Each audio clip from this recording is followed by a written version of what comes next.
శంషాబాద్ ఎయిర్పోర్ట్లో తీవ్ర విషాదం నెలకొంది. గోవా నుంచి వచ్చిన నితిన్ షా, జెడ్డా నుంచి వచ్చిన షేక్ సకీనా అస్వస్థతకు గురై కుప్పకూలి ప్రాణాలు కోల్పోయారు.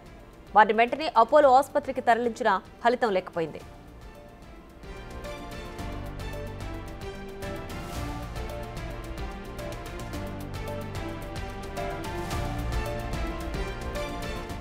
శంషాబాద్ ఎయిర్పోర్ట్లో తీవ్ర విషాదం నెలకొంది.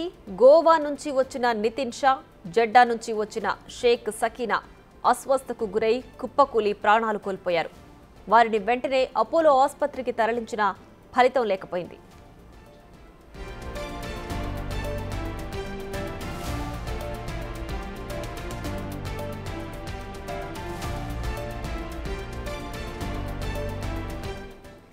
దీనికి సంబంధించి మరింత సమాచారం మా అసోసియేట్ ఇన్పుటేటర్ నగేష్ ఫోన్ లైన్ లో అందిస్తారు.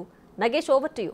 ఫ్లైట్ దిగిన తర్వాతనే వీళ్ళు అస్వస్థతకు గురైనట్టు ఎయిర్పోర్ట్ అధికారులు గుర్తించారు. వాళ్ళని వెంటనే స్థానికంగా ఉన్న అపోలో ఆసుపత్రికి తరలించారు. కానీ వాళ్ళు అప్పటికే పరిస్థితి విషమించడంతో మృతి చెందారని చెప్పి అపోలో ఆసుపత్రి వైద్యులు ధృవీకరించారు. అంటే పోస్ట్ మార్టం రిపోర్ట్ అయితే రావాల్సి ఉంది.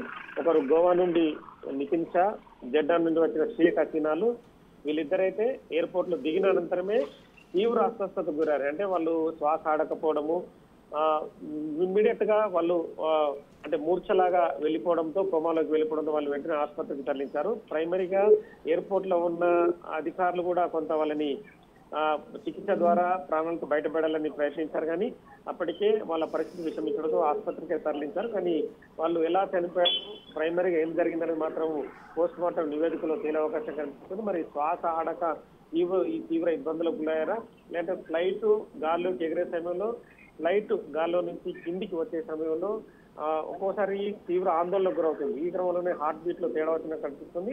వాళ్ళిద్దరు కూడా హార్ట్ బీట్ లో తేడా వచ్చిన క్రమంలోనే మృతి చెందినట్టుగా మాత్రం అయితే శంషాబాద్ ఎయిర్పోర్ట్ అధికారులు చెప్తున్నారు. నగేష్, అయితే ఈ ప్రయాణికుల వయస్సు ఎంత ఉండొచ్చు, అలాగే ప్రయాణించేటప్పుడు కానీ దానికి ముందు కానీ అంటే వాళ్ళకి వాళ్ళ బాడీకి సెట్ అవ్వని ఆహారం ఏదైనా తీసుకున్నట్టు సమాచారం ఉందా? ఉండొచ్చు, అంటే అలాంటి అవకాశం కూడా ఉండొచ్చు. ఎందుకంటే కొంతమందికి ఫ్లైట్ లో ప్రయాణించడం అనేది కూడా కొంతమందికి ఇబ్బందికరంగా ఉంటుంది. ఎందుకంటే ఆ ఎయిర్పోర్ట్ లోపల ఫ్లైట్ ఎగిరే సమయంలో ఫ్లైట్ ఒక్కోసారి ఉడిదుడుకులకు గురవుతుంటుంది. ఈ క్రమంలో కొంతమంది భయానికి కూడా లోనవుతుంటారు. మరి అది జరిగిందా, లేదా ఫ్లైట్ దిగే సమయంలో వీళ్ళు ఏమన్నా ఆందోళనకు గురయ్యారా, కొంత ఆహారం కూడా మరి వీళ్ళకు పడని ఆహారం ఏమైనా తీసుకున్నారనేది మాత్రం పోస్ట్ మార్టం నివేదికలో రేపు తెలిసే అవకాశం ఉంది. Right Nagesh, thanks for the updates.